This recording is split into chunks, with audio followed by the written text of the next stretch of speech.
नमस्कार, सोशल संवाद में स्वागत है। मैं शशि भूषण। अभी की जो सबसे बड़ी खबर सुप्रीम कोर्ट से लेकर आ रही है, उन लोगों के लिए बहुत राहत बड़ी खबर है जो इस कोरोना काल में अपने माता पिता को खो चुके हैं।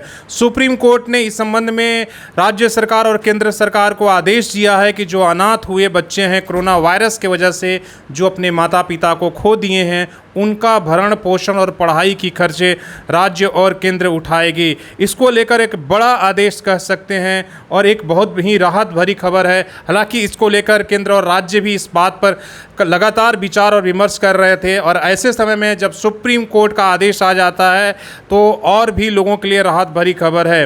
क्या कुछ कहा है सुप्रीम कोर्ट ने, बड़ी बात है इसको लेकर।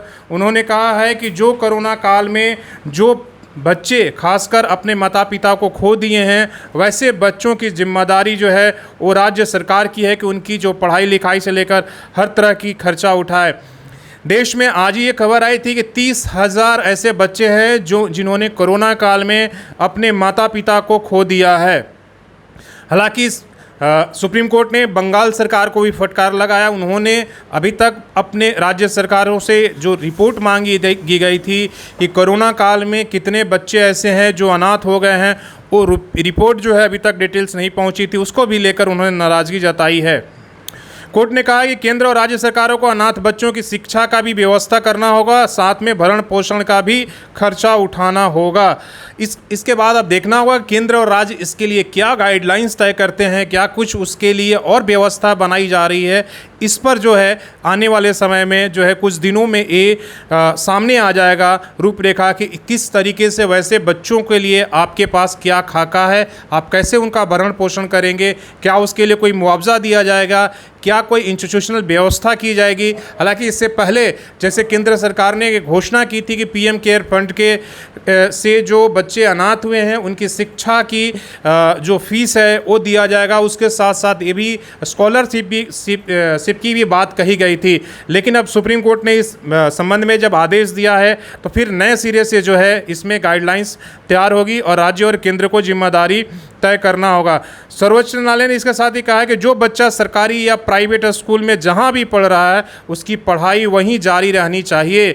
आप ऐसा बाध्य नहीं करेंगे कि आप सरकारी स्कूल में ही पढ़े, बल्कि जहां वो पढ़ाई कर रहे हैं जैसी पहले से उनकी व्यवस्था है उस व्यवस्था को जारी रखना होगा। उसने राज्य सरकारों के साथ साथ केंद्र सरकार को भी ऐसे बच्चों को वित्तीय सहायता देने को कहा गया है।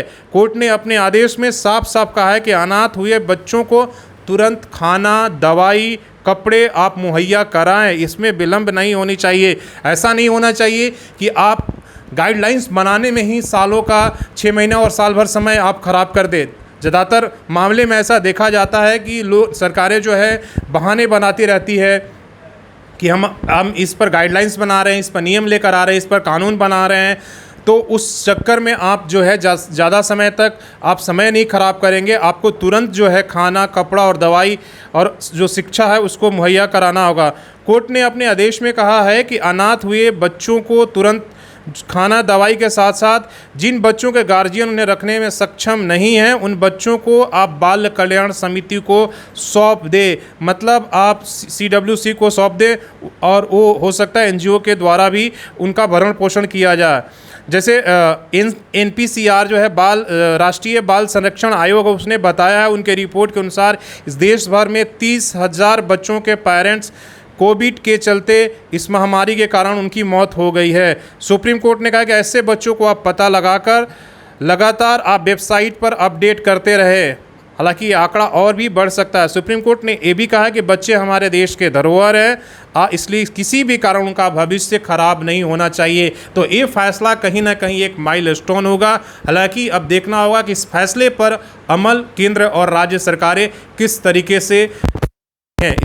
तो सोशल संवाद में अभी के लिए इतना ही। अगर आपने सब्सक्राइब नहीं किया है तो फिर से वही आग्रह है कि आप हमें सब्सक्राइब कर लें, ताकि हम पल पल की अपडेट देश दुनिया के खबरों के साथ साथ आपकी शहर की खबर भी हम बता सकें। धन्यवाद।